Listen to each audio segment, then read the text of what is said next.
Good morning. I'm pleased to announce my nomination of Judge Samuel A. Alito, Jr.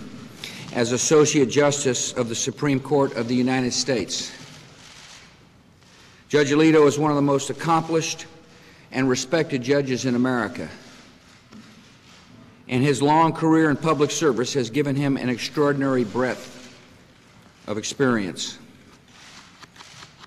As a Justice Department official, federal prosecutor, and judge on the United States Court of Appeals, Sam Alito has shown a mastery of the law, a deep commitment of justice, and he is a man of enormous character. He's scholarly, fair-minded, and principled, and these qualities will serve our nation well on the highest court of the land. Judge Alito showed great promise from the beginning in studies at Princeton and Yale Law School, as editor of the Yale Law Journal, as a clerk for a federal court of appeals judge. He served in the Army Reserves and was honorably discharged as a captain. Early in his career, Sam Alito worked as a federal prosecutor and handled criminal and civil matters for the United States. As assistant to the Solicitor General, he argued 12 cases before the Supreme Court and has argued dozens of others before the federal courts of appeals. He served in the Justice Department's Office of Legal Counsel, providing constitutional advice for the President and the executive branch. In 1987, President Ronald Reagan named him the United States Attorney for the District of New Jersey, the top prosecutor in one of the nation's largest federal districts, and he was confirmed by unanimous consent by the Senate. He moved aggressively against white-collar and environmental crimes and drug trafficking and organized crime in violation of civil rights. In his role, Sam Alito showed a passionate commitment to the rule of law, and he gained a reputation for being both tough and fair. In 1990, President Bush nominated Sam Alito at the age of 39 for the United States Court of Appeals for the Third Circuit.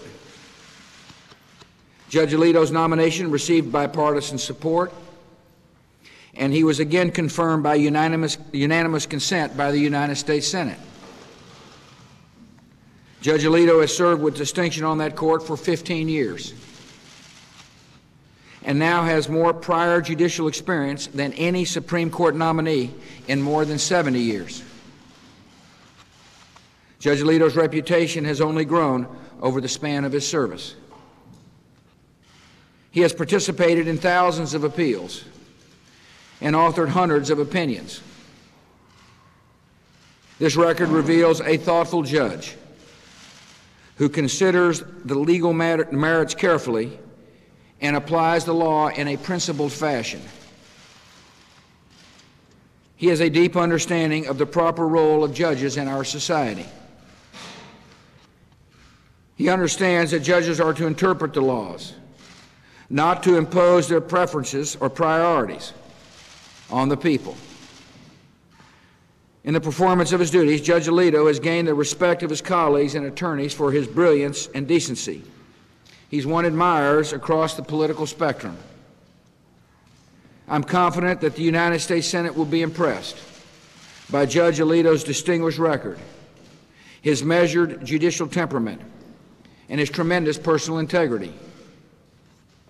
And I urge the Senate to act promptly on this important nomination so that an up or down vote is held before the end of this year. Today, Judge Alito is joined by his wife, Martha, who was a law librarian when he first met her. Sam and I both know you can't go wrong marrying a librarian. Sam and Martha's two children, Phil and Laura, are also with us. And I know how proud you are of your dad today. I'm sure as well that Judge Alito is thinking of his mom, Rose, who will be 91 in December. And I know he's thinking about his late father. Samuel Alito Sr. came to this country as an immigrant child from Italy in 1914, and his fine family has realized the great promise of our country. Judge, thanks for agreeing to serve, and congratulations on your nomination. Thank you, Mr. President. Thank you very much, Mr. President. I am deeply honored to be nominated to serve on the Supreme Court, and I am very grateful for the confidence that you have shown in me. The Supreme Court is an institution that I have long held in reverence. During my 29 years as a public servant, I've had the opportunity to view the Supreme Court from a variety of perspectives.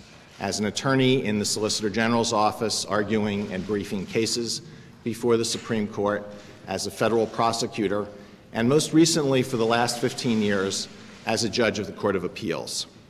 During all of that time, my appreciation of the vital role that the Supreme Court plays in our constitutional system has greatly deepened.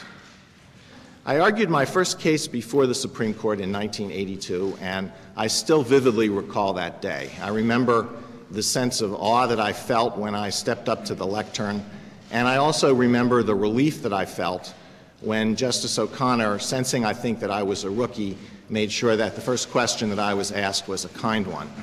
I was grateful to her on that happy occasion, and I'm particularly honored to be nominated for her seat. My most recent visit to the Supreme Court building was on a very different and a very sad occasion. It was on the occasion of the funeral of Chief Justice William Rehnquist.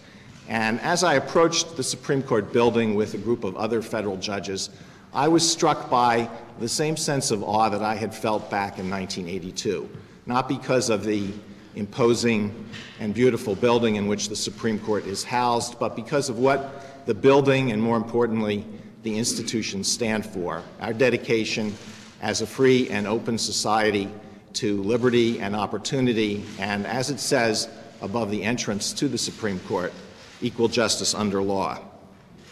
Every time that I have entered the courtroom during the past 15 years, I have been mindful of the solemn responsibility that goes with service as a federal judge. Federal judges have the duty to interpret the Constitution and the laws faithfully and fairly, to protect the constitutional rights of all Americans, and to do these things with care and with restraint, always keeping in mind the limited role that the courts play in our constitutional system.